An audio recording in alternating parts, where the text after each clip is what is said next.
एक साखी में कहते हैं कि कोटिक नाम संसार में ताते मुक्ति ना होए, आदि नाम गुप्त है जाने बिरला कोई।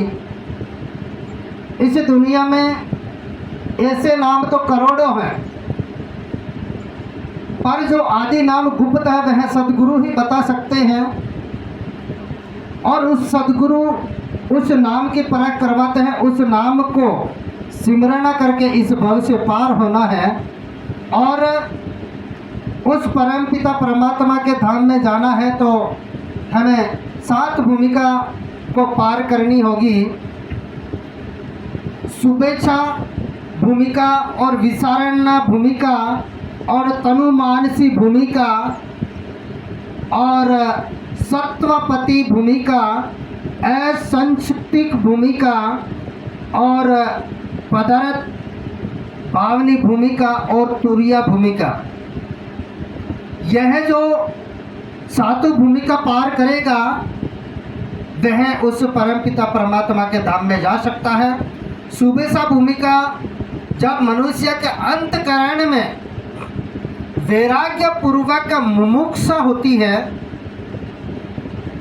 उसे हम शुभेच्छा भूमिका कहते हैं। हमारे अंदर जब इस भूमिका में जाएंगे, शुभेच्छा भूमिका में जाएंगे, तो हमारे अंदर विवेक, वैराग्य और मुमुक्षा होगी, तो हम ये भूमिका को पार कर सकते हैं। इनके लक्षण है विवेक है, वैराग्य है और मुमुक्षा है, और ये लक्षण ये फर्स्ट भूमिका के हैं।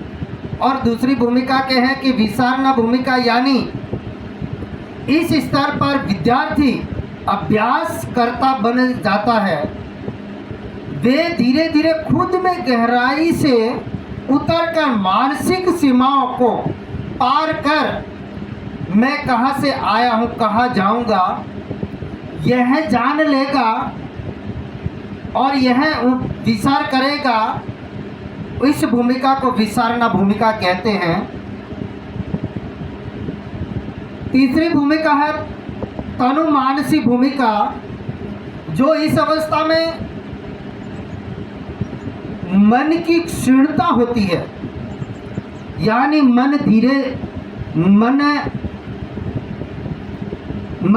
धीरे भीतर डूबा रहता है, यानी मन रहता है लेकिन वह भीतर डूबा रहता है। सभी लालसाओं को त्याग करता है, मोह माया विषय वासना सभी जो जितनी भी लालसाएं हैं उन लालसाओं को यह त्याग करता है। सत्वपति भूमिका, मन भीतर की इंद्रियां ब्रह्म में विलीन हो जाती है, इसको सत्वपति भूमिका कहते हैं। असंक्षिप्त भूमिका यानी मानसिक और शारीरिक अंगों पर नियंत्रण, शरीर पर नियंत्रण प्राप्त करके व्यक्ति मन पर नियंत्रण प्राप्त कर सकता है, इसको असंशक्ति भूमिका कहते हैं। पदार्थ भावनी भूमिका, यानी जो शिष्य को अपने भीतर की आत्मा का एहसास हुआ, इस शरण में उसे हर जगह आत्मा का एहसास हुआ हो, बाहरी चीज़ें अस्तित्व में नहीं लगती है, ऐसी अवस्था को पदार्थ भावना भूमिका कहते हैं। 7वीं जो भूमिका है वह तुरिया अवस्था, तुरिया भूमिका यानी जागृत, स्वप्न, गहरी नींद की अवस्था एक हो जाती है और वह सतत समाधि का अनुभव करता है, उसे हमें तुरिया भूमिका कहते हैं। इसलिए जो व्यक्ति, जो साधक, जो भगत, जो महापुरुष इन 7 भूमिकाओं को प्राप्त करेगा, 7 भूमिकाओं से पर होगा, तो वह परमात्मा के धाम में जा सकता है। इसलिए हमें ये चीज़ें, इन सभी चीज़ों को हमें पार करके हमें परमपिता परमात्मा के धाम में जाना है और गुरु महाराज के वचन के ऊपर रहकर इस भूमि